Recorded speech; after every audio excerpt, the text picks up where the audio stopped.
పితామహ పత్రిజీ గారికి నమస్కరిస్తూ ఇక్కడికి విచ్చేసిన ఆత్మబంధువులందరికీ నమస్కారం అండి.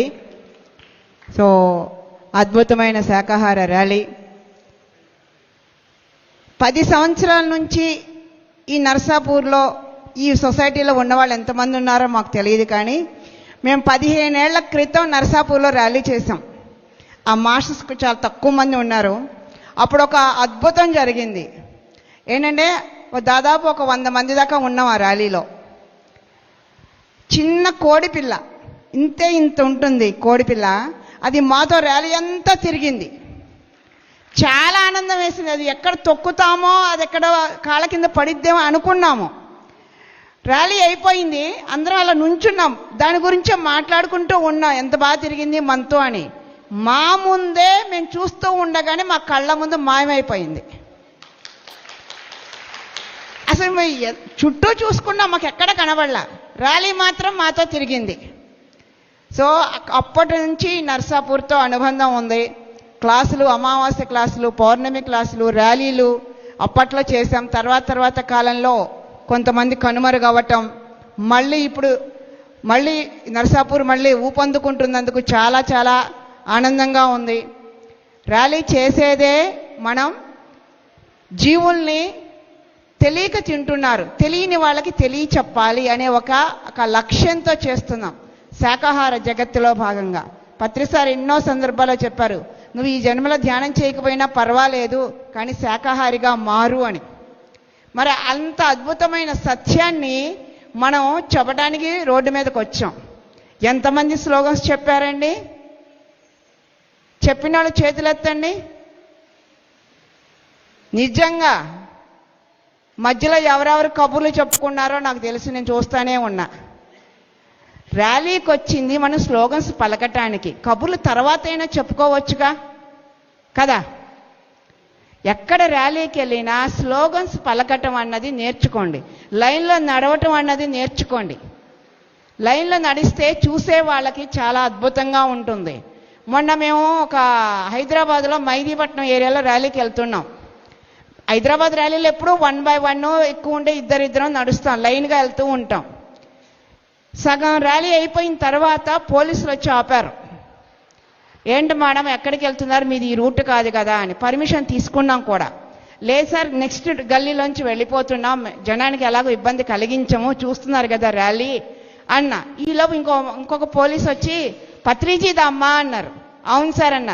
అందుకే అర్థమైంది, మీరు ఇలా లైన్ వెళ్తుంటే పత్రిజీదే అని అర్థమయ్యింది అని ఆ పోలీస్ ఆయన చెప్పాడు. అంటే అందరూ మనల్ని గమనిస్తారు. రోడ్డు మీద వెళుతున్నాము అంటే అందరూ మనల్ని గమనిస్తారు. షాపుల వాళ్ళు కానీ, బస్సులో వెళ్ళే వాళ్ళు కానీ ఎవరైనా మనల్ని గమనిస్తారు.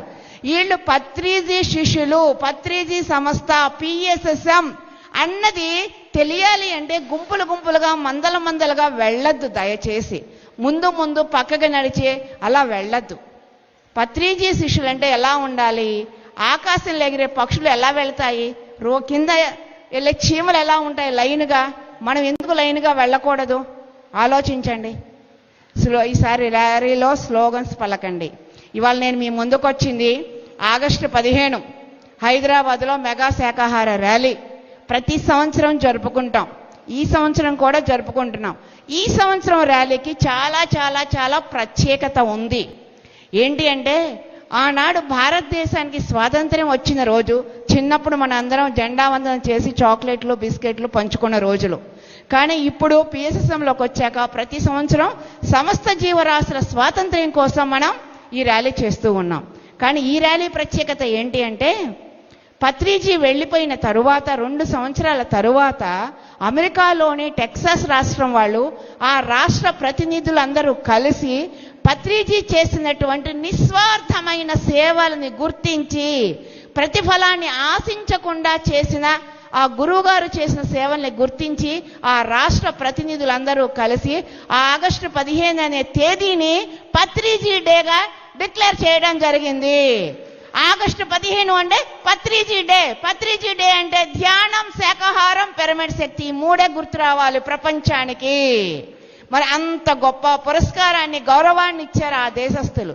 మరి ఆ గౌరవాన్ని, ఆ పురస్కారాన్ని మనం సెలబ్రేట్ చేసుకోబోతున్నాం. అది ఆ రోజున గత సంవత్సరం ఇవ్వటం జరిగింది. కానీ మనకు తెలిసేటప్పటికి మన ర్యాలీ ముగిసింది. అందుకని ఆ సెలబ్రేషన్స్ స్వర్ణమాల పత్రి గారి పుట్టినరోజున ఆగస్టు 30న నిర్వహించుకున్నాం హైదరాబాద్లో. ఈసారి ముందుగానే తెలిసింది కాబట్టి ఆ సెలబ్రేషన్స్ ఆయనకి మనం ఇచ్చే కృతజ్ఞత శాకాహార ర్యాలీ ద్వారా తెలపాలి. సమస్త జీవరాశుల స్వాతంత్ర్యం కోసం మేము ఉన్నామంటూ ఆ జీవులకి ఆ భరోసా ఇద్దాం. కాబట్టి అందరూ ఆ హైదరాబాద్లో జరిగే మెగా శాకాహార ర్యాలీకి రావాల్సిందిగా పేరు పేరున మీ అందరినీ ఇన్వైట్ చేయటానికే వచ్చాం. ఇంకొక అద్భుతమైన విషయం ఏంటంటే, పూలే సార్ నాకు ఇంకో మైక్ కావాలి. అయితే వన్నెస్ మనందరికీ కూడా కొన్ని స్లోగన్స్ పలుకుతూ ఉన్నాము. కానీ ఈ మధ్య అనుకోకుండా ఒక కొత్త స్లోగన్ వచ్చింది. అది పలుకుతూ ఉంటే ప్రతి ఒక్కళ్ళలోనూ ఒక వైబ్రేషన్ అనేది ఫీల్ అవుతున్నారు. ఎందుకంటే పత్రి సార్ ఎన్నో సందర్భాల్లో చెప్పారు, భారతదేశం మొట్టమొదటి శాకాహార దేశం అయి తీరుతుంది అని చెప్పారు. అప్పుడు మనకి క్లాప్స్ కొట్టామే తప్ప స్లోగన్ మనకి రాలా. ఈ మధ్య ఒక 2-3 వారాల క్రితం నుంచి ఆ స్లోగన్ మాకు వచ్చిందనమాట. ఏంటంటే మై సిటీ అంటే వెజిటేరియన్ సిటీ, మన నగరం శాకాహార నగరం అంటున్నాం. అలాగే అది 2-3 వారాలు అయిన తర్వాత మళ్ళీ ఫ్లాష్ అయింది బుర్రలో. మై కంట్రీ అంటే వెజిటేరియన్ కంట్రీ, అది ఇంగ్లీష్ పదం, దానిలో పెద్దగా మాకేమీ అనిపించలే. కానీ మన దేశం శాకాహార దేశం, మన దేశం శాకాహార దేశం, మన దేశం శాకాహార దేశం, మన దేశం శాకాహార దేశం, మన దేశం శాకాహార దేశం. ఆ పదాన్ని పలికేటప్పుడు ఒళ్ళంతా పులకరించిపోతుందండి. ఎందుకంటే పత్రిజీ అన్న మాటకి, ఈ స్లోగన్కి ఎక్కడో షింక్ అయ్యి పలికిన ప్రతిసారి ఒళ్ళంతా పులకరించిపోతుంది. మొట్టమొదటి దేశం భారతదేశం అవ్వాలి, ఆ భారతదేశానికి దిక్సూచి పిఎస్ఎస్ఎం అవ్వాలి, ఆ పిఎస్ఎస్ఎంకి ఈ స్లోగనే దిక్సూచి అవుతుంది. కాబట్టి అందరం ప్రతి ర్యాలీలో కూడా ఈ స్లోగన్ పలకవలసిందిగా, మన దేశం భారతదేశం, శాకాహార దేశం, వేదభూమి, పుణ్యభూమి అని ఎన్నో పేర్లు చెప్పుకున్నాం. కానీ ఇక్కడ ర్యాలీలో పలికేది మన దేశం శాకాహార దేశం. మేం పలకటం కాదు, ఇప్పుడు మీరందరూ పలకాలి. పలుకుతారా? మన దేశం శాకాహార దేశం, మన దేశం శాకాహార దేశం, మన దేశం శాకాహార దేశం, మన దేశం శాకాహార దేశం, మన దేశం శాకాహార దేశం. సో ఆ దేశంలో పుట్టినందుకు ఆ దేశ రుణాన్ని తీర్చుకుందాం మిత్రులారా. ప్రతి ర్యాలీలో ఈ స్లోగన్ పలకవలసిందిగా కోరుకుంటూ హైదరాబాద్లో జరిగే మెగా శాకాహార ర్యాలీకి పేరు పేరున పిలుస్తున్నాం మిత్రులారా. Thank you.